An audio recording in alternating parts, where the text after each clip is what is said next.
Arctic Star Exploration, operated by a team of proven mine finders, is focused on diamonds in Finland and the Northwest Territories of Canada. A work program is planned for our Finland property that contains diamond-bearing kimberlite.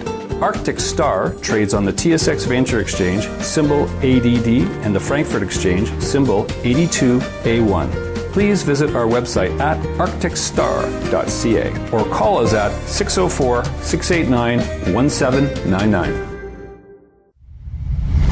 You're listening to HowStreet.com radio, available online at TalkDigitalNetwork.com. Welcome to HowStreet.com radio, the online source for market opinions. Here is Jim Goddard. My guest is home ownership consultant Ross Kay from the wealthyhomeowner.ca. Welcome back to the show, Ross. And thanks for having me back, Jim. Headlines in the Vancouver area, a strange case where a woman is suing in a very complicated case over doing stuff to avoid paying the foreign buyer's tax in British Columbia, and now there's a big lawsuit. Do you know anything about it, and can you tell us about the ins and outs? Yeah, sure. So what's been reported on about that case, it appears to be that that's what's going to be the truth. What has not been reported upon is a word you just used in your question to me there, Jim. You said avoidance. And that word is not being mentioned in any of the reporting that's going on about this in British Columbia. The Act, as it was written, has an avoidance provision in it. And the penalty, if you attempted to avoid the foreign buyer tax, was up to $200,000 per person involved with the transaction and up to 2 years in jail. If the reporting is correct as of now, Jim, in other words, if this person, the woman, who is now claiming that she did this with her boyfriend and that he's really not on title, in other words, it was an avoidance strategy only. She is really on the record saying these things, the question that all of your listeners and all of the millennials in Vancouver who are wondering about rising house prices and the fact that the government has not done nothing about it, why have they not charged her under the avoidance rules of the Act? When this Act was written, it was specifically written with those provisions in there. Now, they left other loopholes that a more sophisticated foreign buyer could utilize. Those loopholes have not been closed yet. But this avoidance strategy does not work because it's in the legislation. So this will be like FinTrack, the failure to report FinTrack for money laundering. This will be failure of the real estate agents out in British Columbia to do the proper reporting on flipping of real estate, that shadow flipping, which I don't use the shadow term, but that strategy. Agents knocking on doors, telling people that they have buyers and then flipping the property before it closes. Literally the dozens of problems that were ongoing in British Columbia where no action was taken. Is that going to be repeated again with this foreign buyer? And I think that's what your listeners should be wondering about, and that's what they should be reaching out to your new government and make sure that rule is being applied. Does it bother you that this makes it clear that people have deliberately been using subterfuge to avoid this tax? Well, that's something like, I look at it like speeding.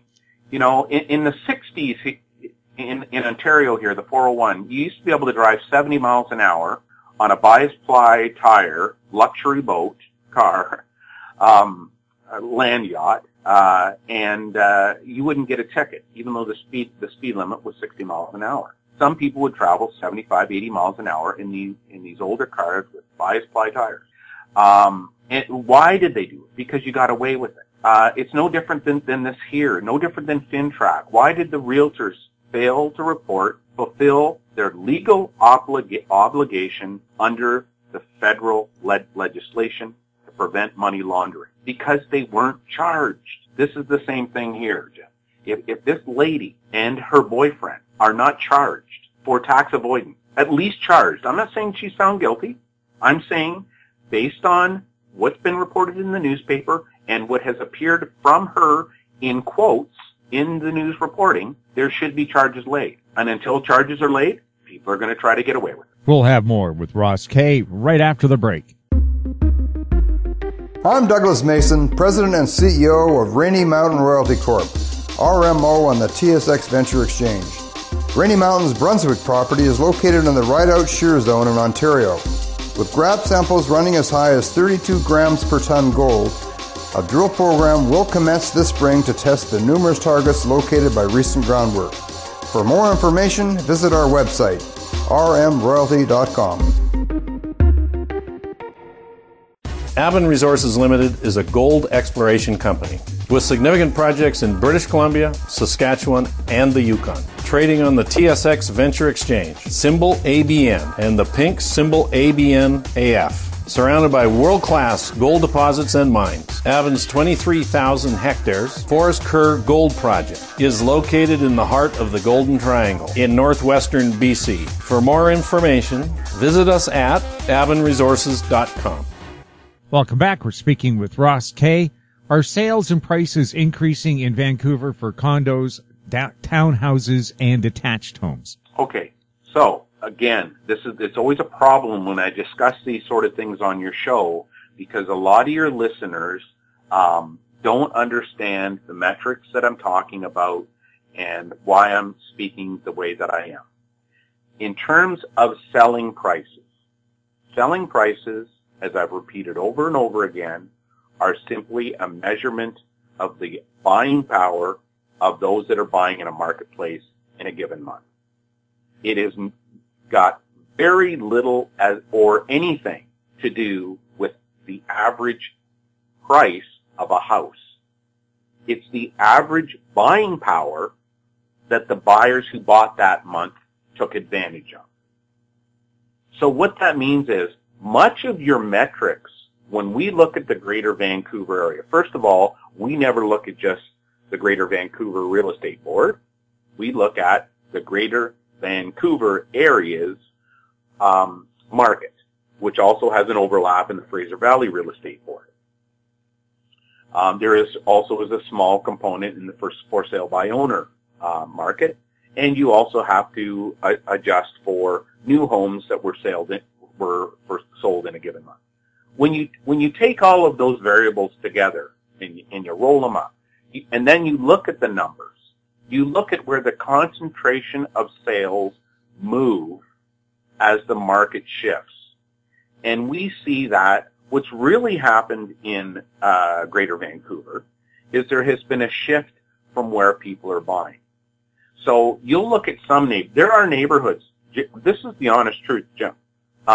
In Greater Vancouver in the last 12 months, where the median selling price, okay, so the middle house that is sold, has increased 33% in the condominium market, condominium townhome.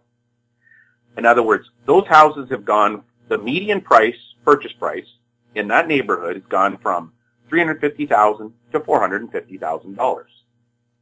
Everybody will interpret that as a $100,000 increase in average selling price. It's not. You have to look at where the people have moved from other areas in the Greater Vancouver into that area that experienced that $100,000 price point. If you can purchase a property, if you have $450,000 to spend, you can choose to spend that money no matter where you want in the Greater Vancouver area. You can choose to spend that money on the place where you get the least amount of house for your money, or you can choose to spend that money where you can get your most amount of house for the money. And that's what really has taken place here. If you look at the volume of money that's involved in the real estate market, in other words, the total number of dollars that is being traded, that tells you whether or not your market is growing or contracting. Everything else that happens in a given 12-month period, for your listeners, they need to understand this, is simply a result of a shift in the sales mix.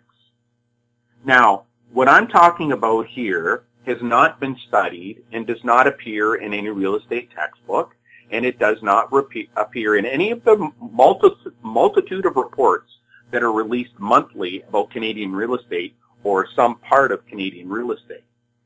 But we know, because we're measuring the market, that the composition of buyers dictates what the average purchase price is going to be in a given month. So when you ask me, Ross, have condominium prices, apartment prices, townhouse prices, detached prices, have they gone up in Greater Vancouver in the last year? My answer is going to be no, they really haven't.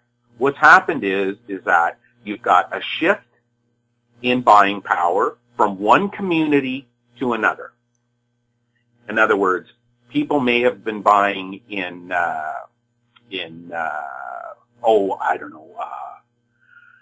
let's see. I know this doesn't make sense. I'm just going to use it for geographical difference. Okay, they may have been buying in Burnaby. Now they're buying in New Westminster.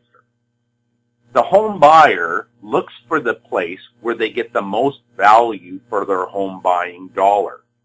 That puts a disproportionate amount of pressure on that local real estate market, on that specific category, meaning price point, of home.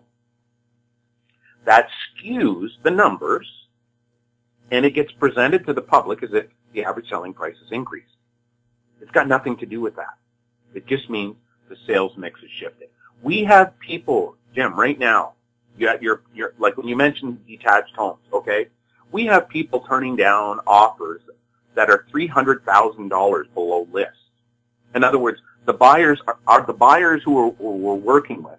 They're not buying those homes because they see that that is more a consequence of buying pressure going from one area of the market to another. So all they have to do is wait out until those pressures are eliminated through lower values of the homes that are being purchased. That's really a complicated answer to a seemingly simple question, but what it means is, in essence, no. Detached homes have dropped. We have some members out in British Columbia, out in Greater Vancouver right now, who are looking at 30% discounts on properties versus last year. We have some people who have withdrawn from the condominium market because sellers are believing they can get higher prices, so they're listing their houses for higher. People are foolish enough because they don't have the right advice, they're not supplied with the right intelligence about the marketplace. They'll go out with the real estate tomorrow, they'll listen to the real estate agent, and they'll buy that condominium. That is all going to come home to haunt them. That's what the truth is. We'll have more with Ross Kay right after this. I'm Larry Ray, President and CEO of American Manganese, Inc., listed on the TSX Venture, ticker symbol AMY, A-M-Y, with proprietary patents in the U.S., China, and South Africa. Our focus is on recycling lithium-ion batteries for electric vehicles. China recently legislated the responsibility for recycling onto their electric vehicle manufacturers and importers. For more information, please visit AmericanManganeseInc.com or phone me, Larry Ray, at 778-574-4444. Keep informed. Receive our weekly recap of thought-provoking articles, podcasts, and radio delivered to your inbox for free. Sign up for the HowStreet.com weekly recap on our homepage, HowStreet.com. Welcome back. We're chatting with Ross Kay. Ross, how far have luxury homes dropped from the peak in Vancouver's west side and in West Vancouver? And I remind listeners, those are two very different communities. You have to know the geography of the Greater Vancouver area to understand the difference between the west side of Vancouver and West Vancouver, which is on the other side of the water. Great comment, Jim. And really that's an appropriate thing to say. Again, because this goes back to our previous discussion there. If I can take my $2 million and I can better get more house, or I perceive to be getting more value, a higher quality of home, by spending that $2 million in Point Grey, then I'm going to spend my $2 million there. If I believe that I can get it in Vancouver West, then I am going to spend my $2 million there. I am going to shift my $2 million to the place where I believe, as a home buyer, I am getting the best quality for my price. That's always how every single buyer in every single municipality throughout the history of Canadian real estate always buys their properties. Unless you've worked with thousands of them and you've studied them precisely for decades, you would have no idea what I'm talking about. But this is how buyers act. And what you're talking about here, when you're talking Point Grey, we're looking at houses that are $3, $4, $5 million reduction in value. So have prices dropped? You're darn right they've dropped. We're looking at a regular situation. People have had, there are properties out there right now that have been on the market for over a year, and they haven't sold. What that means is the market has rejected them at the current offering price. Buyers are not seeing the value in that house. They don't see the quality. They are going to take their money and spend it somewhere else. This is the greatest myth about real estate, investing real estate, how prices rise and fall, how net wealth is built. The quality that you're acquiring for each home buying dollar is the truth. Average selling prices, quotes of 20, 30, 40% house price gains that were made last year are false. It's how much quality you're buying for your home buying dollar. There are properties right now, Jim, out there right now that I know if they sell or when they finally sell, they will be 50% less than what they were worth in July of 2016. That, my friend, is the truth. But if you look over a 4-year average, you still made money. Well, you know something? You made money because you entered the trading cycle at the right moment in time. The same way that people that bought their first homes in the 1990s, they had to go through 30 years of house pricing markets, various trading cycles, various trading periods, before they finally hit the jackpot. And if they didn't sell right when the jackpot hit, they're going to lose that gain that they made. Listen, your listeners need to really, truly understand this. Interest rates on a 5-year mortgage have gone from 2% last fall to probably 3% today. You can still get a little bit less, but let's say for the sake of the argument, 3%. Interest rates have risen 1 full percentage point, which is really a 50% increase when you look at it when they were only 2%. The buying power drop is phenomenal. If, when you're going to buy a house, you purchase a house based on 2 factors: the amount of cash that you have on hand, which we call equity. Now, that equity could be from owning a previous home. It could be from money that you have in the bank. And then it's debt. How much mortgage the bank is going to qualify you to go out and get.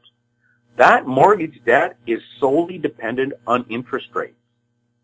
Now, yes, each individual buyer can make a rational decision to change their amortization time. They can make a rational decision whether it's monthly, biweekly, weekly payment. They can fine-tune their mortgage details there. But that limitation in terms of the debt component of how much you're able to go out and spend on a property is dictated by interest rates. As the interest rate cycle rises over the coming years, then housing prices will have to adjust. Incomes do not have, since I've been involved in the business 30 years, incomes have not increased a quarter what was needed to support housing prices. It's all been resultant of falling interest rates. Unless you know your metrics, unless you're tracking a market, unless you know how the two, debt and equity, are intermixing in the market where you're actually buying, because it's far different in British Columbia than it is in the GTA. It's two totally different markets when you look at the equity and debt situation when it comes to what the buyer is able to buy. Unless you're watching those, you're never going to know where the market is.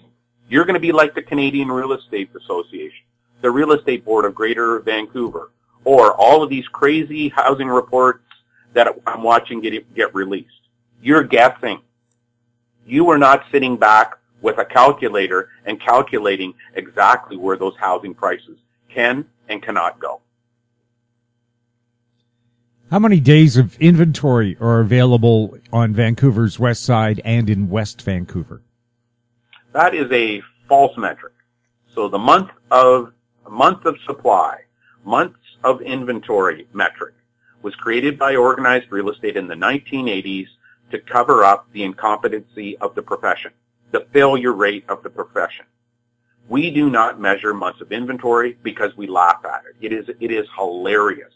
It's like saying, I can tell you how tall the clouds are off of the ground today by looking at it and guessing. It's impossible. That metric means nothing. What your listeners need to hear is the failure rate. In other words, for every 100 houses listed for sale, how many houses would sell? Now, you've also got to remember is months of inventory. What they're doing is they're taking the number of houses that are listed for sale, whether they're overpriced, underpriced, crap, good houses. They're adding, 90% of them were condos, 10% were detached, 90% were detached, 10% were condos. They're just simply taking whatever numbers for sale at the end of a month, and then they're going to say, based on the previous 12 months of sales, this is how long this listing inventory would last.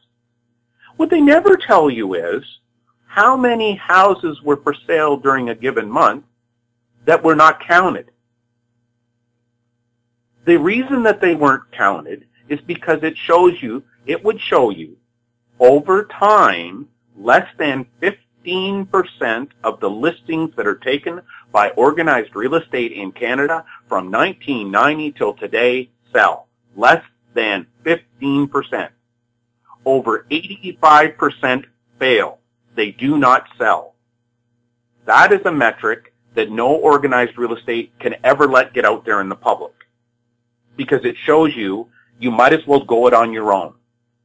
If real estate agents fail 85% of the time, why am I going to give them tens of thousands of dollars to sell my house? It's bizarre. But that's what the truth of that metric is. You want to know something really strange, Jim? The industry averaged less than 15% of the houses over the last 30 years that have sold. When I was working, our number was 98%. Why?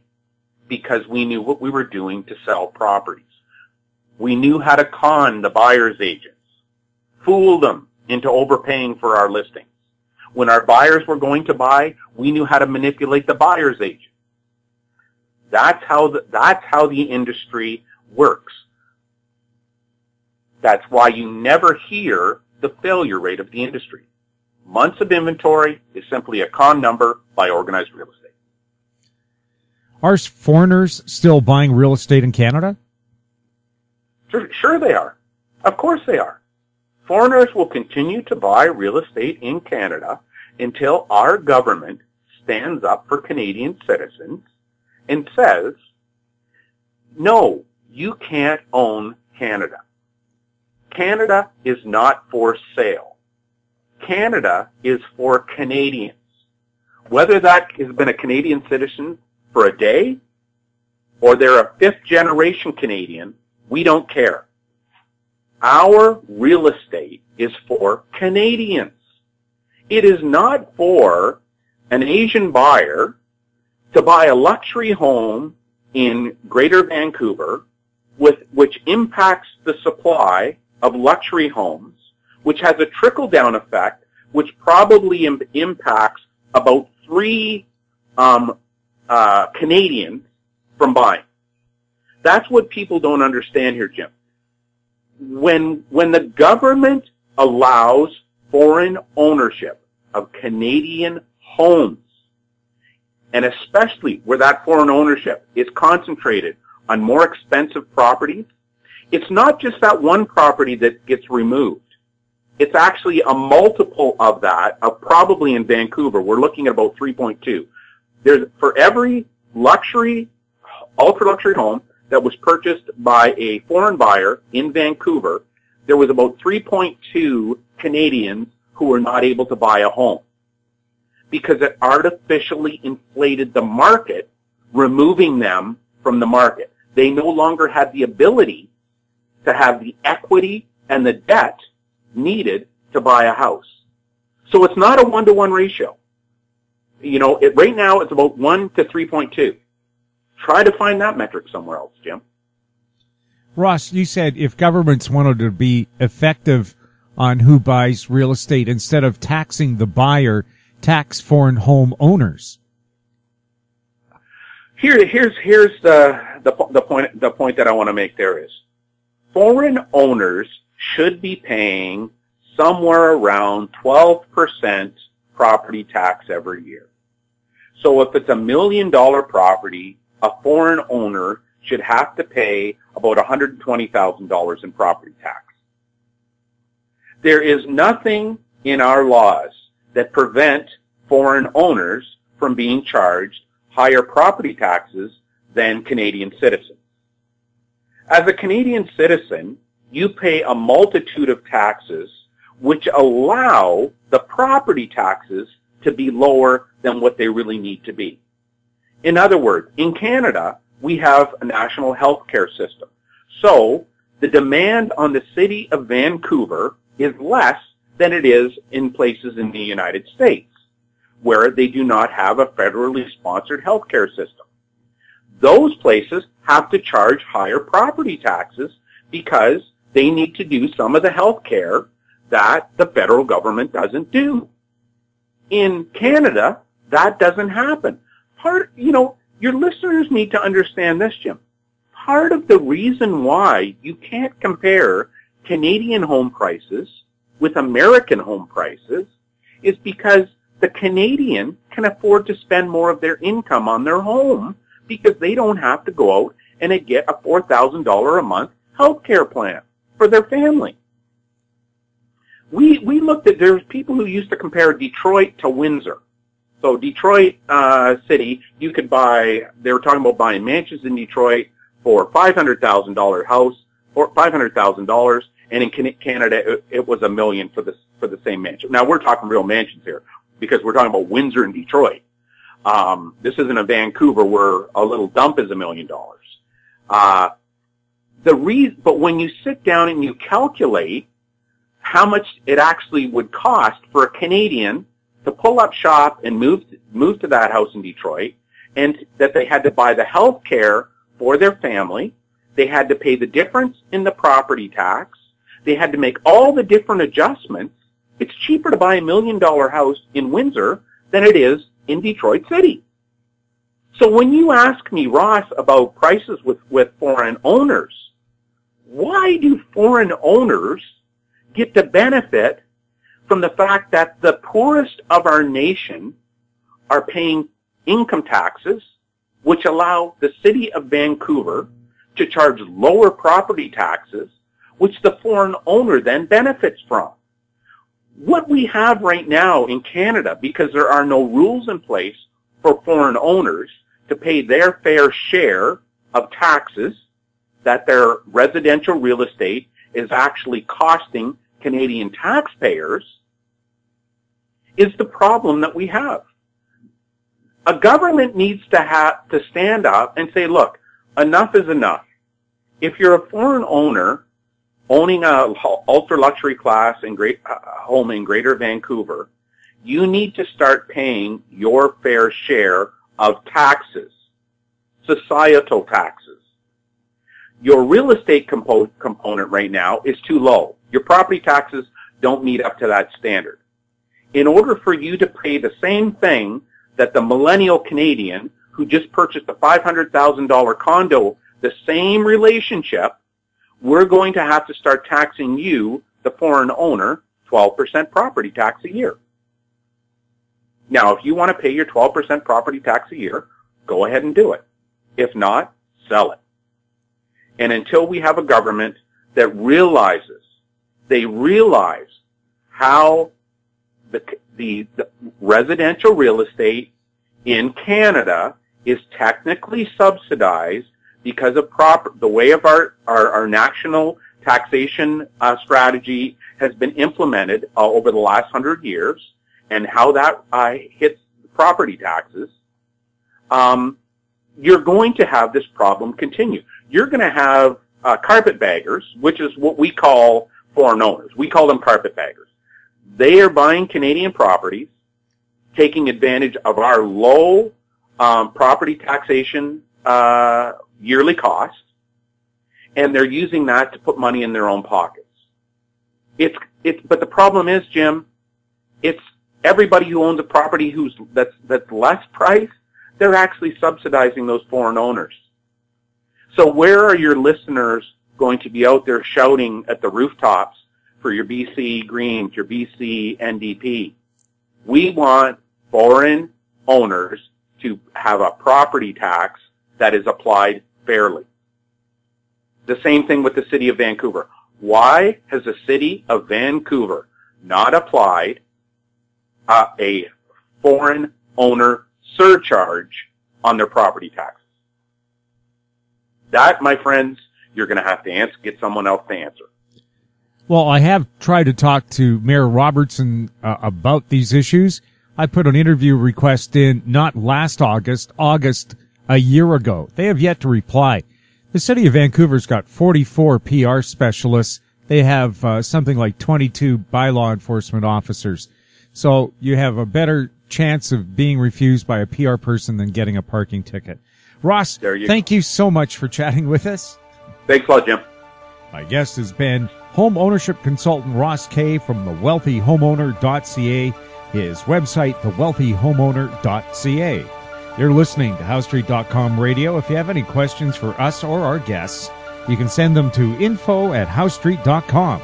I'm Jim Goddard. Thanks for listening. Comments made on HoweStreet.com radio are an expression of opinion only and should not be construed in any matter whatsoever as recommendations to buy or sell any financial instrument at any time. Available online at TalkDigitalNetwork.com. HoweStreet.com radio is a production of Howe Street Media Incorporated.